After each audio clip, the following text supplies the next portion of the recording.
আসসালামু আলাইকুম ওয়া রাহমাতুল্লাহি ওয়া বারাকাতুহু। প্রতিনিয়ত আজকে আমরা চলে আসলাম আরেকটি ব্লগে। আজকে আমাদের ব্লগের ভিতরে রয়েছে আমি আছি, আমার সহকারী শহীদুল্লাহ এবং ড্রাইভিং করতেছে আতাশা।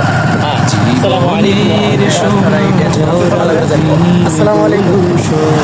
আজকে আমরা যাচ্ছি আমার কলিগ শহীদুল্লাহ জোরে বাসায়। রাস্তা তো মাশাআল্লাহ অনেক সুন্দর দেখা যাচ্ছে। কোকিলের কুহুতানে ফাগুন আসে, চৈত্রের কাছে সেও হেরে যায়। শীতের পাতার মতো ঝরে যায় ও জীবনের সোনা ঝরা দিনগুলো সব শীতের।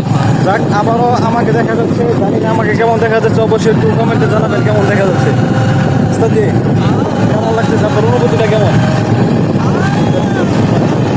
আমাদের ভাবি সাহেব তো মনে হয় এই আপনার শুনেছিলাম শ্যামাই, নুডলস, তারপর হচ্ছে চিপস, এগুলা রান্না করে রাখবে, আমরা যেয়ে শুধু খেয়ে উঠি এবং আমরা এটা খাওয়ার পর কিছুক্ষণ রেস্ট দেব। রেস্ট করার পর আবার হচ্ছে তাদের বাসায় আমরা কী দিয়ে খাওয়া দাওয়া করি, ভাবে কী রান্না করে। আপনারা অবশ্যই পুরো ভিডিওটা দেখবেন, অবশ্যই আপনারা পুরো ভিডিওটা দেখবেন আমরা কী দিয়ে খাওয়া দাওয়া করি, তারপর কোথায় কোথায় ঘুরতে যাই। অবশ্যই পুরো ভিডিওটা আনন্দ সহকারে দেখবেন। আবার কিছুক্ষণ পরে দেখা হচ্ছে। এই তো আরেকটা অবশ্যই করলো উস্তাদি, আমাদের উস্তাদি মাশাআল্লাহ খুব ভালো ড্রাইভিং করতেছে। আমি পিছনে বসে আছি। উস্তাদের হাতে কিছু মাল মশলা দেখা যাচ্ছে। উস্তাদি, আপনি কিছু বলেন। রাস্তাটা অনেক চমৎকার, কিন্তু রাস্তা অনেক চিপা থাকার কারণে আমার চালাইতে অনেক সমস্যা। নতুন যাই হোক, বিষয় হচ্ছে যে এই রাস্তা অনেক সুন্দর এবং পরিবেশটা অনেক সুন্দর, ঠিক আছে, কিন্তু যেখানে মূল বিষয়টা যে রাস্তাটা অনেকটা চাপা থাকার কারণে উস্তাদ যে ড্রাইভিং করতে অনেকটা প্রবলেম হচ্ছে।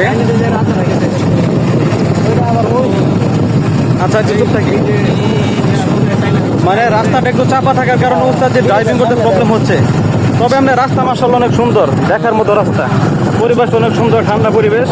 কিন্তু মূল বিষয় ওইটাই যে আপনার হচ্ছে ওই রাস্তাটা চাপা থাকার কারণে উস্তাদির আর কি ড্রাইভিং করতে প্রবলেম হচ্ছে। ব্যাপার না, এটা উস্তাদির আরেকটা অভিজ্ঞতা হচ্ছে, তাই না উস্তাদি? ঠিক আছে, দেখতে থাকেন, আবার সামনে দেখা।